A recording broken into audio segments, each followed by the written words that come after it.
नमस्कार दोस्तों, बहुत बहुत स्वागत है आपके अपने YouTube channel physical education with Anil में। मैं आपका होस्ट अनिल चौधरी लेके आऊँ नई वीडियो।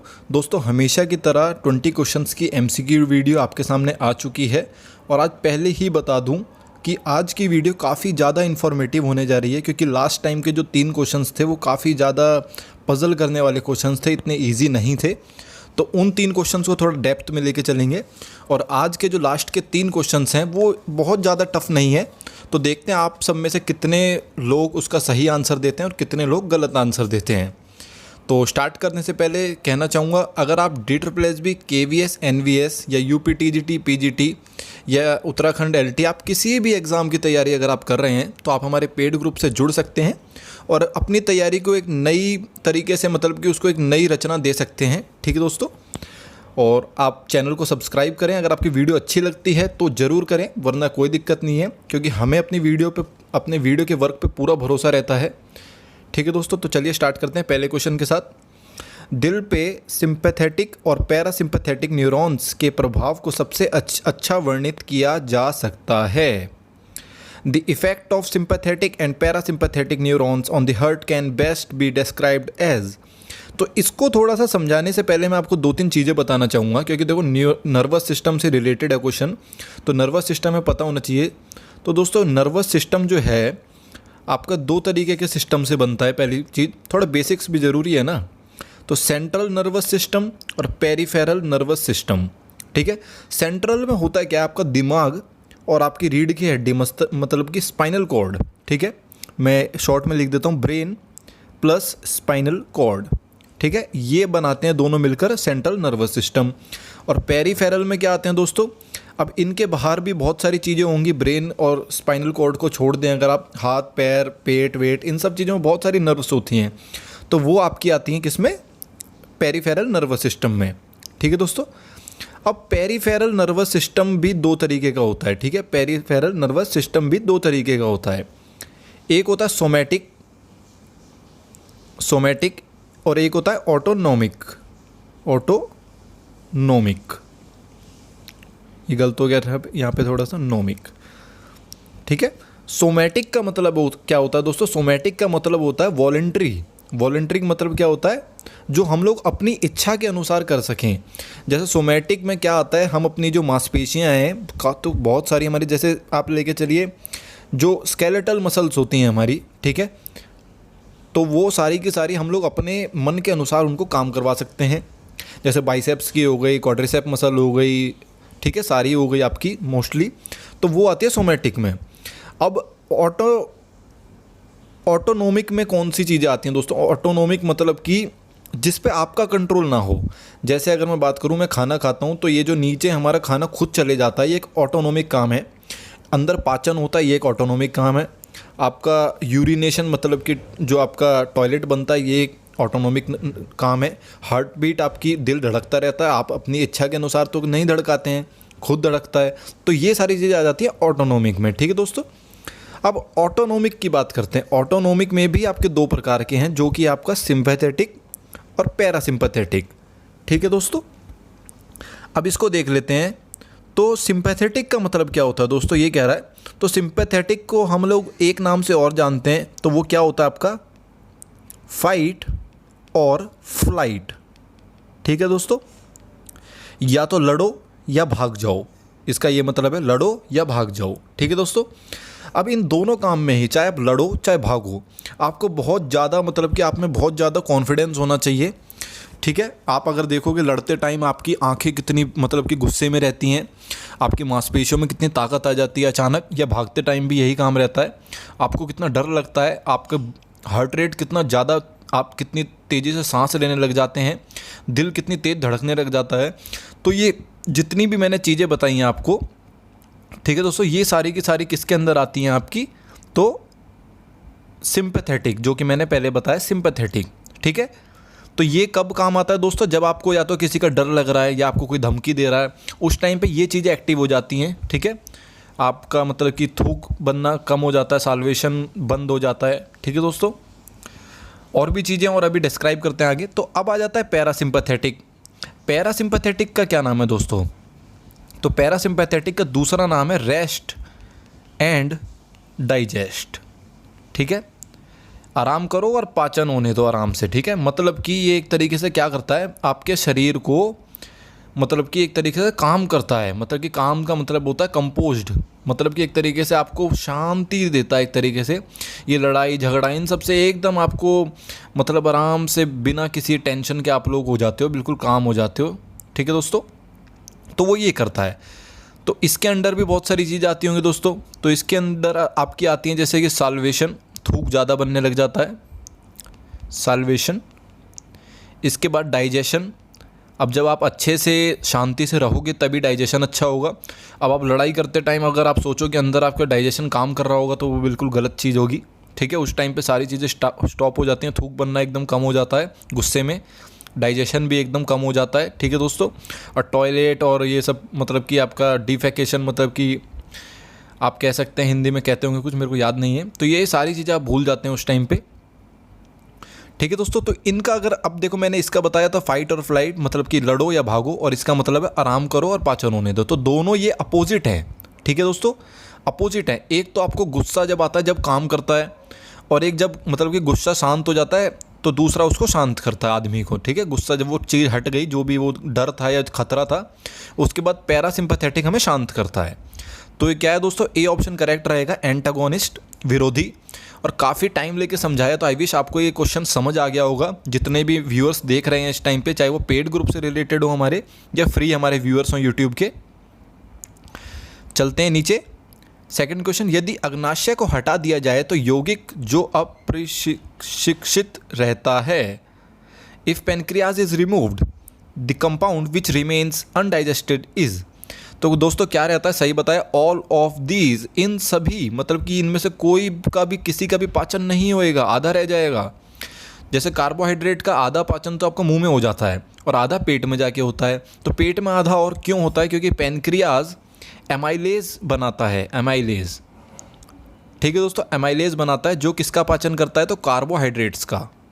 ठीक है, ऐसे ही अगर हम देखें तो ट्रिप्सिन भी बनाता है पेनक्रियाज, ट्रिप्सिन। हिंदी स्टूडेंट्स दिक्कत ना लें, इन चीज़ों को यही बोलते हैं। ठीक है दोस्तों, कोई अलग नाम नहीं है हिंदी में। तो ट्रिप्सिन ये किसका, प्रोटीन का डाइजेशन करते हैं, प्रोटीन का पाचन करते हैं। इसके अलावा लाइपेज, लाइपेज भी पेनक्रियाज बनाता है, ये किसका करते हैं दोस्तों, फैट्स का करते हैं। ठीक है, तो मतलब कि ये तीनों चीज़ें बननी बंद हो जाएंगी अगर पेनक्रियाज आपके साथ नहीं रहेगा, तो किसी का भी डाइजेशन नहीं होगा, ना कार्बोहाइड्रेट का होगा, ना प्रोटीन का होगा, ना फैट का होगा। ठीक है दोस्तों, तो ये क्वेश्चन समझ आ गया होगा आपको। चलते हैं नीचे, थर्ड क्वेश्चन, पीएनएस में इस प्रकार के न्यूरॉन्स होते हैं, the PNS contains these types of neurons. तो पीएनएस मैंने आपको बताया, पेरिफेरल नर्वस सिस्टम।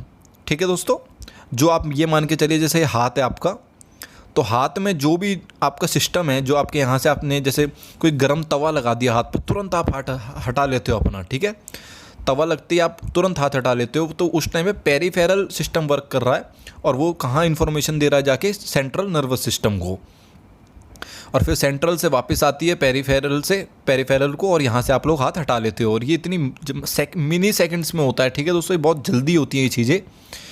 इसके अलावा अब यहाँ पे दो चीज़ें हैं। अब ये हाथ जो मैंने आपको बना के दिखाया, जब मैंने इसको गर्म तवा टच करा है तो यहाँ पे कुछ उसको गर्म लगा होगा और उसने दिमाग को ये सिग्नल भेजा होगा। ठीक है दोस्तों, तो दिमाग को एक बात बताइए, किसी चीज़ को टच करना क्या होता है, सेंस करना। ठीक है, सेंस करना, या आप कह सकते हैं महसूस करना। तो जो सेंस और महसूस करना है वो यहाँ से महसूस करके दिमाग पे ले जाएगा, या सेंस करके दिमाग पे ले जाएगा। तो जो सेंसरी न्यूरॉन्स होते हैं, कौन से, सेंसरी मतलब कि महसूस करने वाले आपके, ये आपके मतलब कि हाथ पैर से या कहीं पे भी भारी त्वचा से आपकी जो इन्फॉर्मेशन है वो आपके सेंट्रल नर्वस सिस्टम को ले जाते हैं, मतलब कि दिमाग में ले जाते हैं। अब वहाँ से दिमाग से भी कोई चीज़ आएगी भाई, यही चीज़ आएगी कि भाई गर्म तवा है, अपना हाथ हटा ले वरना हाथ जल जाएगा। तो ये कौन लेके आएगा दोस्तों, ये लेके आते हैं मोटर न्यूरॉन्स। मोटर का मतलब क्या होता है, मूवमेंट करना। ठीक है, आपको पता ही होगा, मोटर का मतलब होता है हलचल एक तरीके से। तो हलचल कब होगी, जब दिमाग से कोई चीज़ आपको पता चलेगी आपके हाथ को कि भाई हटा ले वहाँ से, नहीं तो जल जाएगा। ठीक है दोस्तों, तो इसका आंसर ये दोनों है, ए और सी, मतलब कि ई ऑप्शन करेक्ट रहेगा यहाँ पे। और शायद आपको अच्छा समझ भी आया होगा, इससे ईजिली शायद ही मैं समझा पाऊँ। चलते हैं नीचे फोर्थ क्वेश्चन पे। कम से कम समय में अधिकतम पेशी बल को छोड़ने की क्षमता को कहा जाता है?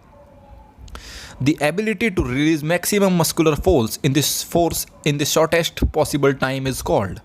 तो दोस्तों क्या कहते हैं उसको, सही बताएं, मस्कुलर पावर कहते हैं। ठीक है, मस्कुलर पावर कहते हैं, यहाँ पे मस्कुलर स्ट्रेंथ नहीं कहेंगे हम लोग। मस्कुलर स्ट्रेंथ हम जब कहते हैं जब शॉर्टेस्ट पॉसिबल टाइम, मतलब कि सबसे कम टाइम की बात ना हो रही हो। ठीक है, ये जो लिखा है मतलब कि सबसे कम टाइम में ये बात ना हो रही हो, बस आपसे बात हो रही है कि सबसे ज़्यादा ताकत लगाने को क्या कहते हैं, तो उसको मस्कुलर स्ट्रेंथ कहते हैं। लेकिन सबसे ज़्यादा ताकत भी लगानी है और बिल्कुल जितना कम टाइम हो सकता है उतने टाइम में वो अगर ताकत लग रही है तो उसको हम क्या कहेंगे, मस्कुलर पावर कहेंगे। ठीक है दोस्तों, फिफ्थ क्वेश्चन, वॉलीबॉल में अर्जुन अवार्डी निम्नलिखित में से कौन नहीं है? विच amongst the following is not Arjun awardee in volleyball? तो दोस्तों कौन नहीं है इनमें अर्जुन अवार्डी? सही बताया आपने, शक्ति सिंह ऐसे कोई प्लेयर नहीं है वॉलीबॉल में।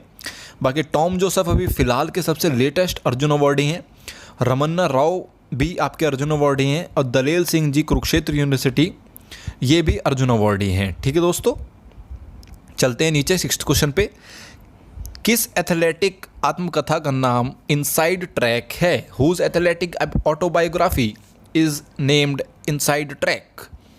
तो इनसाइड ट्रैक मैंने पहले भी कराया होगा ये क्वेश्चन, नहीं तो इसका आंसर वाला तो पक्का कराया है। तो कार्ल लुइस इसका आंसर है, कार्ल लुइस।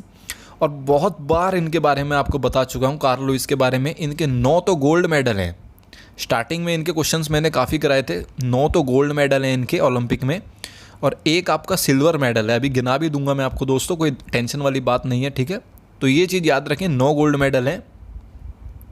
तो कहाँ कहाँ पे जीते हैं दोस्तों? तो 1984 में इन्होंने 4 मेडल जीते थे। ठीक है, 1988 में इन्होंने 2 जीते थे, 1992 में 2 जीते और 1996 में इन्होंने 1 जीता। ठीक है, तो इनको आप जोड़ेंगे तो ये कितने निकलेंगे? 9 गोल्ड मेडल्स। इसके अलावा 1988 में यहाँ पे एक सिल्वर मेडल और था, तो इसको भी याद रखें। मे बी क्वेश्चन तो कैसा भी आ सकता है दोस्तों। ठीक है, चलते हैं नीचे। 7th क्वेश्चन, प्रथम विश्व ट्रैक एंड फील्ड चैंपियनशिप किस वर्ष आयोजित की गई थी? In which year was the first world track and field championship held? तो कब हुई थी दोस्तों? तो 1983, सी ऑप्शन एकदम करेक्ट रहेगा, पहली बार हुई थी हेलेंस्की में। ठीक है, याद रखें, बहुत इंपॉर्टेंट क्वेश्चन है, अक्सर पूछा जाता है। 8th क्वेश्चन, 8वां क्वेश्चन, निम्नलिखित में से कौन अर्जुन अवार्ड और द्रोणाचार्य पुरस्कार दोनों को प्राप्त करता नहीं है? तो दोनों किसने नहीं जीते? इनमें से ऑप्शंस आपके सामने, स्लोली ले जा रहा हूं ऊपर। Who amongst the following is not a recipient of Arjun and Dronacharya award both? तो दोस्तों इनमें से कौन से हैं वो खिलाड़ी जिन्होंने दोनों नहीं जीते हैं? तो सैयद नईमुद्दीन, ये आपके फुटबॉल से रिलेटेड है और काफ़ी फेमस पर्सनैलिटी है, इनका नाम को याद कर लें, एकदम रट लें दिमाग में। तो सैयद नईमुद्दीन फुटबॉल से रिलेटेड हैं और दोनों जीत रखे हैं इन्होंने, अर्जुन अवार्ड भी और द्रोणाचार्य अवार्ड भी। ठीक है दोस्तों, इकलौते फुटबॉल में ऐसी पर्सनैलिटी हैं जिनके पास दोनों अवार्ड हैं, याद रखें ये भी। ए रमन्ना राव, इन्होंने भी अर्जुन एंड द्रोणाचार्य दोनों जीते हुए हैं। एम श्याम सुंदर राव, इन्होंने भी अर्जुन एंड द्रोणाचार्य दोनों। तो एक सिर्फ मिल्खा सिंह ऐसे हैं हमारे एथलीट जिनके पास ना अर्जुन अवार्ड है और ना ही द्रोणाचार्य अवार्ड है, इनके पास सिर्फ पद्मश्री है। ठीक है दोस्तों, पद्मश्री अवार्ड है सिर्फ इनके पास। तो इसका आंसर क्या है दोस्तों? मिल्खा सिंह करेक्ट आंसर है। 9th क्वेश्चन, आई विश और आपको मज़ा भी आ रहा होगा दोस्तों। अगर आपको वीडियो अच्छी लग रही है तो एक बार रोक के अभी इसको लाइक कर दीजिए। पहले सीनियर नेशनल बास्केटबॉल चैंपियनशिप आयोजित की गई थी। First senior national basketball championship was held at, तो हुई कब थी दोस्तों? पहले तो ये देख लेते हैं। तो 1934 में पहली आपकी नेशनल बास्केटबॉल चैंपियनशिप हुई थी और हुई कहाँ पे थी? तो दिल्ली में हुई थी। ठीक है दोस्तों, बी ऑप्शन करेक्ट रहेगा यहाँ पे, दिल्ली में हुई थी आपकी पहली राष्ट्रीय ये आपकी सीनियर नेशनल चैंपियनशिप, मतलब कि सीनियर नेशनल बास्केटबॉल। ठीक है। 10th क्वेश्चन, आर्थर एश किस खेल से संबंधित था? सॉरी, ये अब भी जिंदा हैं। Arthur Ashe was associated with which sport? तो किससे संबंधित हैं दोस्तों ये, या थे? सही बताया, टेनिस से और ये क्वेश्चन भी मैंने करा चुका हूँ। अगर इनके बारे में आपको मैंने एक बहुत इंपॉर्टेंट बात बताई है, अगर वो याद है आपको, तो बहुत ही अच्छी तैयारी चल रही है आप लोगों की, आप रिवीजन भी करते रहते हैं। देखिए वीडियो देखने में मज़ा तो बहुत आता है, हम खुद मानते हैं कि वीडियो से स्टडी करने में बहुत मज़ा आता है, लेकिन अगर आप उस वीडियो को लाइक करके और मतलब कि उसको यादगार ना बनाएं, उसको अपनी मतलब कि लिस्ट में ना डालें सो डैट आप उसके बाद में देख सकें, तो फिर कोई फ़ायदा नहीं है। एक बार एक वीडियो को देखने का मतलब कि 50% ही गेन करेंगे, बाकी 50% आपने छोड़ दिया। 3-4 दिन बाद एक और बार देख लो। और अब तो फास्ट ऑप्शन भी दे रखा है यूट्यूब ने, ऊपर से जाके आप फास्ट कर सकते हैं, वीडियो को फास्टली देख लें बाद में। तो इनके बारे में मैंने बताया था, ये पहले आपके ब्लैक मैन है, मतलब कि आप कह सकते हैं इनको हिंदी में, मतलब कि काला आदमी कहना तो थोड़ा अजीब लगेगा क्योंकि वो नहीं कहते हैं, ठीक है दोस्तों। तो वो हैं ये जिन्होंने पहले मतलब कि तीनों टाइटल जीत रखे हैं, आपका विंबलडन टूर्नामेंट, यूएस ओपन और ऑस्ट्रेलियन ओपन, मतलब कि 4 में से फ्रेंच छोड़ के तीनों इन्होंने ग्रैंड स्लैम जीते हुए हैं, ठीक है दोस्तों। 11th question, BL Gupta trophy किसके साथ जुड़ा हुआ है? BL Gupta trophy is associated with, तो दोस्तों किसके साथ जुड़ा हुआ है? सही बताया आपने, इंटर यूनिवर्सिटी चैंपियनशिप, अंतर विश्वविद्यालय चैंपियनशिप, ठीक है। मका के बाद ये ट्रॉफी सबसे इंपॉर्टेंट है इंटर यूनिवर्सिटी में। 12th क्वेश्चन, ओलंपिक ऑर्डर पुरस्कार से किसे सम्मानित किया गया है? Who has been bestowed. Bestowed का मतलब बहुत बार एग्जाम में आ जाता है दोस्तों, तो याद रखें, बिस्टोव्ड with the Olympic order award, तो सम्मानित होता है बिस्टोव्ड का मतलब। तो एन रामचंद्रन इसका करेक्ट आंसर है, एन रामचंद्रन, ठीक है। 13th क्वेश्चन, एक एथलेटिक ट्रैक में एक लेन की चौड़ाई क्या है? The width of a lane in an athletic track is, तो सही बताइए, तो काफ़ी इजी है, सारे लोगों ने बता दिया होगा, 1.22 मीटर इसका करेक्ट आंसर है। और याद कर लीजिए, बहुत ही ईजी क्वेश्चन है, आना चाहिए आपको। 14th क्वेश्चन, ओलंपिक खेलों को बंद की घोषणा कौन करता है? Who declares the Olympic games close,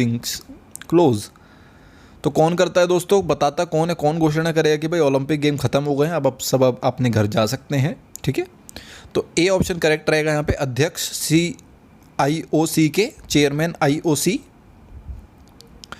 चलते हैं नीचे। 15th क्वेश्चन, खनिज शरीर को कौन सी ऊर्जा देते हैं? What energy do minerals supply to the body, तो कौन सी ऊर्जा देते हैं दोस्तों? सही बताया आपने, कोई ऊर्जा नहीं देते हैं, ठीक है। मिनरल्स जो होते हैं आपके, जो खनिज हैं, ये कोई भी ऊर्जा नहीं देते हैं, याद रखें, काफ़ी इंपॉर्टेंट है दोस्तों, क्योंकि थोड़ा कन्फ्यूजिंग, हम लोग सोचते हैं कि खाते हैं, कुछ तो करते ही होंगे, ठीक है जी।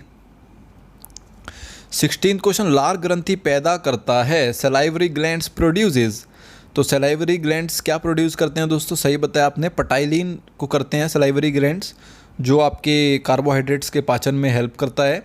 और मैं आपको बताना चाहूँ, वीडियो बनाते बनाते मैं इतना मगन हो गया था, पहले क्वेश्चन में इतना ज़्यादा, फिर तीसरे में, कि जो पिक्स होते हैं, जो मैं मतलब कि पिक्स हर वीडियो में अब ऐड करता हूँ, वो उनको ऐड करना भूल गया।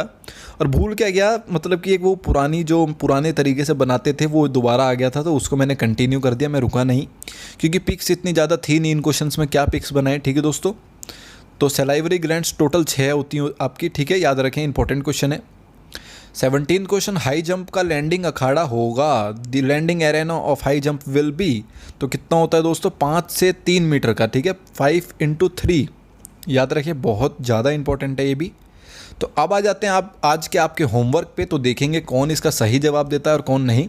निम्नलिखित में से किस टीम ने बास्केटबॉल में अधिकतम राष्ट्रीय खिताब जीते हैं? Which of the following teams have won the maximum number of national titles in basketball? 19th question, flexibility क्या है? तो फ्लेक्सिबिलिटी आप बताइएगा इन चारों में से किसको है। What is flexibility, 19th question. और सबको इसके आंसर देने हैं दोस्तों, सबको देने हैं, चाहे तुक्का लगाओ, चाहे दिल से दो, चाहे दिमाग से दो, चाहे बुक से देख के दो, इंटरनेट पर सर्च करो, कुछ भी करो, लेकिन आंसर ज़रूर देना है आपको, तभी आपको चीज़ें याद रहेंगी आगे भी। बाकी हम आपको बताएंगे कि आपने सही दिया है गलत दिया है, तो उससे आपको भी भाई पता चलता है कि एक एक्टिवनेस, एक जुड़ाव हो जाता है, कोई आपको टीचर पढ़ा रहा है तो घायल एथलीट को उसके सुधार के उद्देश्य के लिए चलने वाले प्रशिक्षण दिया जाता है किस लिए, ये पूछ रहा है ये।